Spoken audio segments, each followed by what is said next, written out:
This is Water Elemental. With Jolly Green. And this is the third episode of the Shards of Fate Podcast, Hexology. I need to stop doing the laser thing. I don't know why I'm always excited about it. Another small update last week. They update on Fridays usually. We record on Wednesdays, so by the time this comes out, there's probably going to be something a little bit more interesting. A small but fruitful patch this time. They gave us a few juicy little cards to look at. Yeah, I'm excited. And some information about how packs are going to work in the beta. So that's awesome to hear. Yeah, they posted a little video of the animation, what it looks like when you're going to open a pack.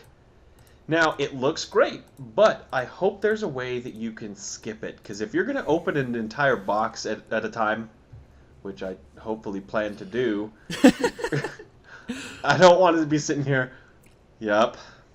That's a long visual. Neat. Yeah, the effect looks great. Like if it's like your first pack or something like that, it's satisfying and it feels good. It's not just like in MGTO where you just get the cards.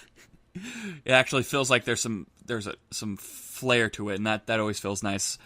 I agree with you that it takes too long. There should be a way to speed it up or open several packs at a time. There should just be like a thing where if you're opening 5 packs, there should be just like a card explosion. Yeah, just toss them all in the grinder. And hey, maybe if you open multiple packs at once, you get a bonus. I don't know, maybe. Speaking of that, every time you open a pack, you get what is known as a kind of chest. There are 4 rarities: common, uncommon, mythic, and then legendary. And these can be opened with the in-game currency that you acquire from questing and doing dungeons and all that stuff. And what it can do is has like a roulette system, kind of like a slot machine. And depending on what it lands on, you can either get upgraded cards, different artwork, booster packs, all sorts of different things that like can come out of it randomly. We're not entirely sure what comes out of it. They just kind of hinted at there's going to be a lot of different stuff you can earn from it. So nice little extra bonus for you to get with a booster pack. Have they said whether you acquire gems, just you get them all at once automatically, or do you actually have to collect them as physical items? I'm wondering if gems are going to be something that unlocks over time, probably due to level. Maybe miners are going to be unlocked to you right away, and then as you progress, more and more unlock over time. Yeah, what kind of trait skills are there going to be? I don't know. The MMO side hasn't really been talked about yet. They've been trying to get gameplay solid before they can actually get the, MMO side up, and I'm okay with that. Might as well perfect what the basis of the game is first before you got to get the card game right. That's got to be the numero uno priority, and they're handling that well. Oh, they're handling it great, except for every card I want to test, it keeps bugging out on me and makes my decks completely worthless. So, first of all, we want to talk about the new cards, and we're going to start with a 6-cost, 1 blue threshold, Bird O' Plenty. Boy, this looks like a pretty decent card, but it's 6. It costs 6. If damage would be dealt to this troop, draw that many cards instead, and it's a 0/1. So it's gonna be a blocker that draws you cards, but for 6, it's so weak. But I do like how they have a damage replacement effect that says all damage replacement, not just combat damage, not just outside of combat damage. Any damage that would be done to this thing. So you can deal damage to it any way you want. I mean, if you control the Birds of Plenty and you want to slap a burn on it, boom, drawing yourself cards. It's not just for a blocking purpose either. Yeah, the only thing that's going to get rid of it is the single target, destroy target creature effects, or board wipes. Or negatives. Negatives will still kill it. Yes, and negatives, which are actually pretty common. Yeah, they're really prevalent, but we'll see. This might be more of a niche card, but and it's going to be good in sealed. I think it can be good in sealed because it's going to be a permanent blocker, and that's going to slow down your opponent, but at the same time, you could deck yourself with this thing. So you very well could. Next up, we have Talca, Orc Gladiator. She's a 5-drop with a 2 red threshold. She says 3 in tap. Talca battles target opposing troop. When that troop dies this turn, if Talca is in play, transform her into Talca the High Cleric. Boy, I hate saying that stupid name. Also, she's a 4/4, so that's not terrible for 5. When she turns into Talca, the High Cleric, she becomes a 5/5. Your cards and effects deal double damage. Yep. She becomes a furnace. Her original effect alone is insane because it pretty much is a board. You can start killing off cards on your opponent's side of the field. So you're like, oh, he looks like he has a 2/2. I'm going to pay 3, exhaust this, and I'm going to kill it using my card. Fantastic effect as is. But it can turn into a 5/5 that's like, hey, your burn spells are now going to do double. This includes escalation. There haven't been a lot of transform cards in the game that I've been able to play and actually like playing with. Do you know that if you transform her and she's tapped, like this ability 3 and tap, does she transform untapped or tapped? She stays tapped. She stays tapped, okay. She stays tapped, so but... the act of transforming keeps your state. It's okay, I got you. Yes, which is fantastic. I still think her transform is probably one of the easiest, but for a 5 cost that kind of supplements it. It's like, okay, you're going to have to pay 7 to fight a creature with a 4/4, then turn it into a 5/5 that deals double damage. Well, 8, but yeah. I don't know. I think she actually might be playable. She seems like she's going to be playable in burn decks. It's going to be probably necessary for some burn decks. But turn 6, you have a 5/5 that deals double damage. Not to mention, does that same ability for everybody in every burn card you have. It's just fantastic. Yeah. Next up is Spawn of Uthayag. You thought that the last card's name was awful to say. Othuyag. Yithug. His name is Steve now. When Spawn of Steve enters play, no, I'm kidding. He is a 2-cost, 1 blue threshold, 1/1 with flight. He says, when this troop deals damage to an opposing champion, they bury the top card of their deck. If there are 10 or more cards in opposing graveyards, bury the top 5 cards of the deck instead. Okay. I love this card. I just want to say, first of all, that this card is actually going to be very playable. I am loving what I'm seeing out of the mill kit from this first set. Blue has a very strong alternate win condition with mill, and water... Yeah. If the cards in his deck functioned like they should, there's no reason that his deck shouldn't be tier 1. Because blue-black mill is potent. It's very good. It's got the stall tactics. It's got the win conditions. Oh man, it has tons of win condition. And the frustrating effects that come out of it are just fantastic. I made him rage so hard. I was ticked off, and he was beating the crap out of me. But he was doing it very slowly, very, very slowly. And then there were effects that weren't working. And he was just sitting there, just destroying me. I couldn't do anything. There was a bug where, every time at the beginning of the turn, I had a card that would look at the top card of his deck, and the only card I would only see was Repel. So constantly I'd just see Repel on the top of his deck, and then it would just mill the top 5 because of Spawn of Steve, and then it would just keep milling 8 or 9 Repels, and I'm just I don't know what's going on anymore. Yeah, and he was doing very well against me, even though 2 of his main win condition cards didn't function right. His Zombie Plague, it revealed the cards, but it didn't give any negatives, and it didn't remove them when they were below 1 toughness, and it didn't put out any zombies, so it was essentially just a dead card. And the black incantation that turns into a 6/5 that looks at the top of the opponent's deck, you can choose to mill it or not, it would look at the top card of the deck, but it wouldn't do anything. So we would just see what he would draw and then watch it get milled away. Yeah, so there's that. But yeah, this guy is a powerhouse. Once he gets rolling, and it's really not all that hard to get 10 cards in an opponent's deck by turn 3. No, if you're running the right champion, if you're running Nin, probably one of my favorite and one of the most powerful effects in as far as the champion selections we have at the moment, you're going to be getting mills pretty fast. By turn 2, you're probably going to have 2 already in the deck, in their graveyard. Yeah, I mean, this guy has a rare quality effect on an uncommon. This card will see play. I love this card. And he has flight. He has flight, which makes him even better. If it was just... Garbage if he didn't have flight, though. He would be absolute garbage. But he has flight, so I'm okay. Oh well. But, yeah, look out for the blue-black mill. It's going to be a thing. I promise. Next up is Kindling Scarn. It is a 1-cost, 1/1 red creature. When an action you play resolves, this troop gets +1/+1 this turn. At the end of the turn, if you play 2 or more actions, transform this troop into Burning Scarn. Its effect is meh. Well, it says at the end of each turn. So if you sit there and at the end of their turn you burn them with 2 spells, then you can turn it at the end of their turn too. So you don't always have to do it on your turn. But the Burning Scarn, what he turns into, is a 2/2, and he says when an action you played resolves, this troop gets +2/+2 this turn. At the end of the turn, if you played 2 or more actions this turn, transform him into a Hellfire Scarn.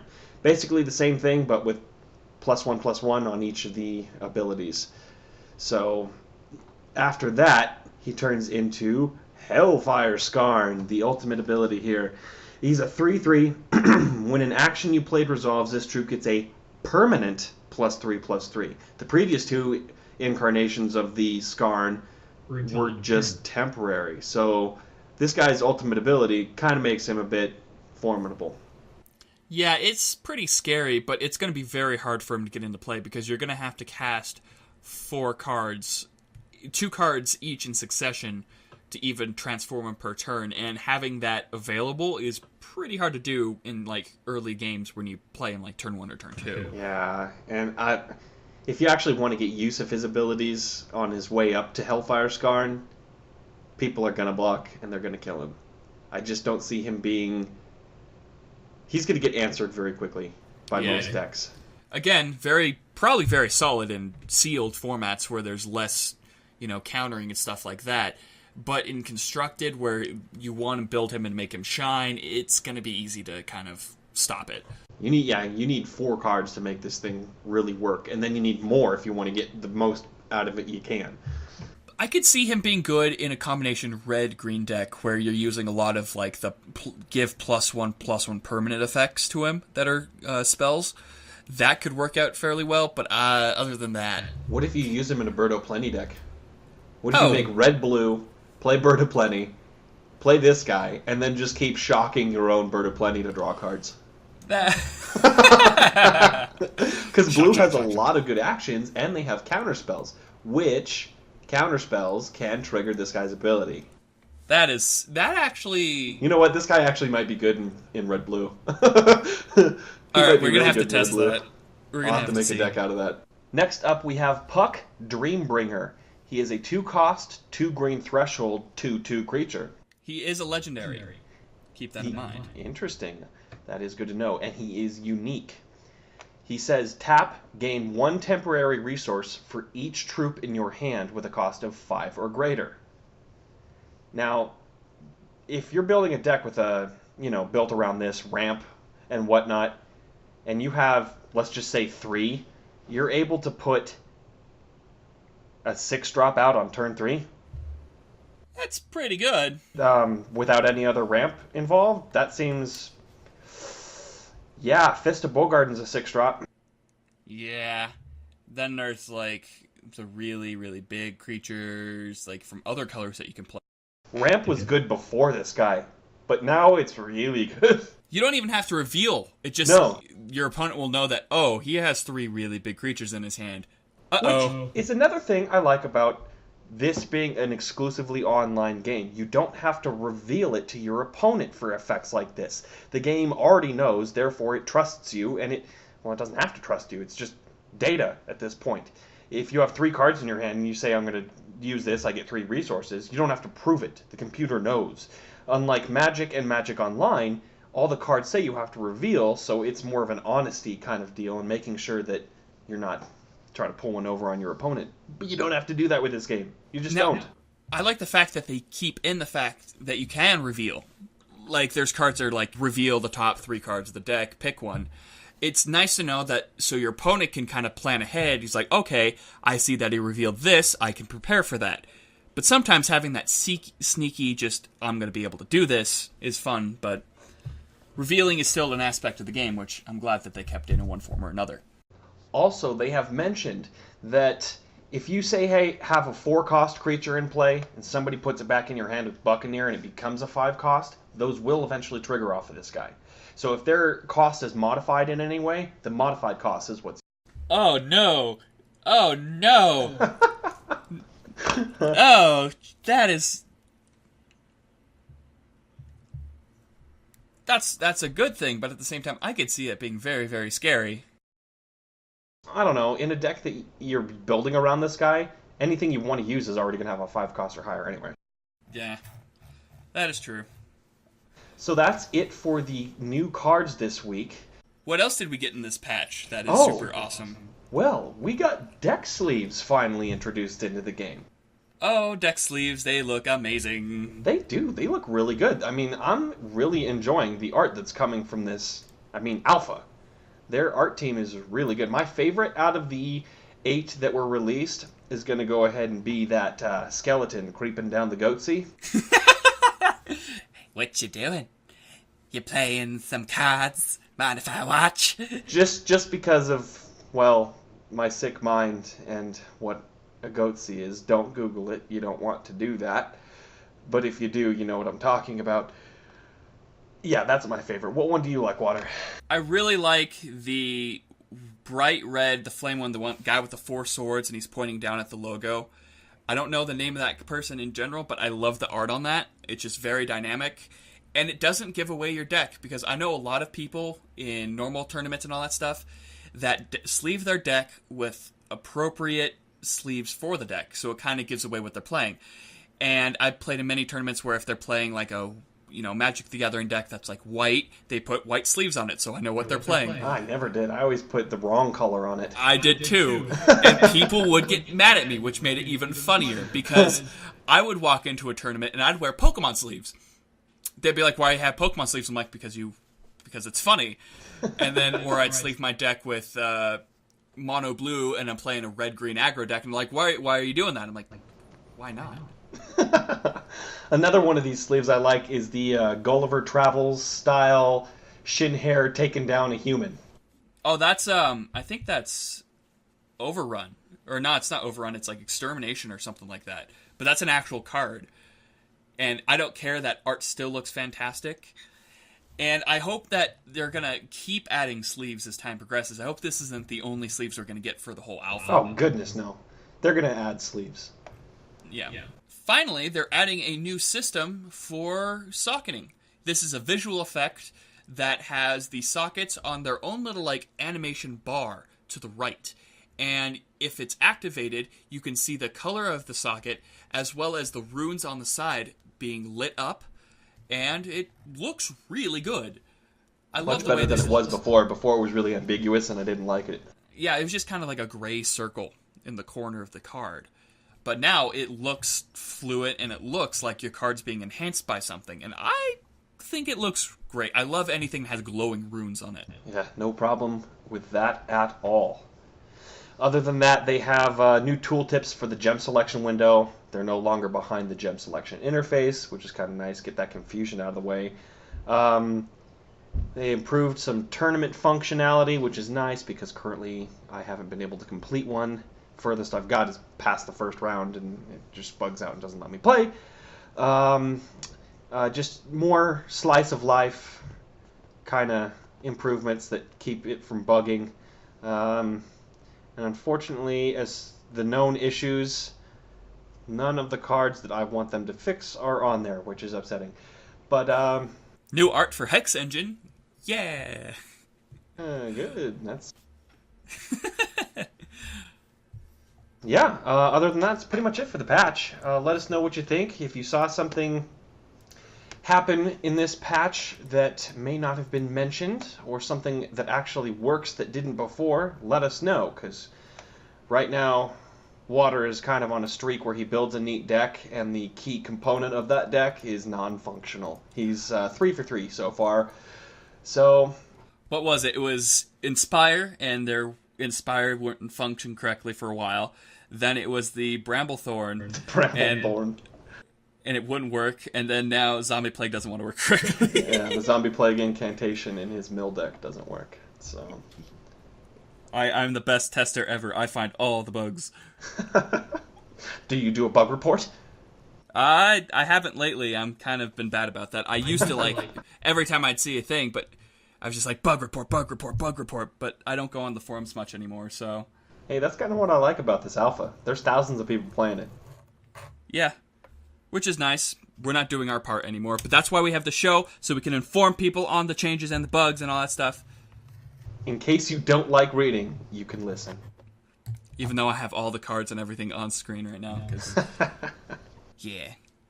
We will be your orators for this podcast. I hope you enjoy. Now we're going to be entering Hex After Dark. No, I'm kidding. Kidding. Next up. Next up, we're going to see what's underneath that robe. Well, that's it. Please leave us your comments, emails, anything. We would love feedback on this show. What do you want to hear? What do you not like hearing? Because nobody's saying anything, and it's kind of making me... People are watching, but no one's saying anything. Let us know. We want this to be your show. We want to get involved in the community and bring you into us. That sounds wrong. This has been Jolly Green. And Water Elemental. Happy trails.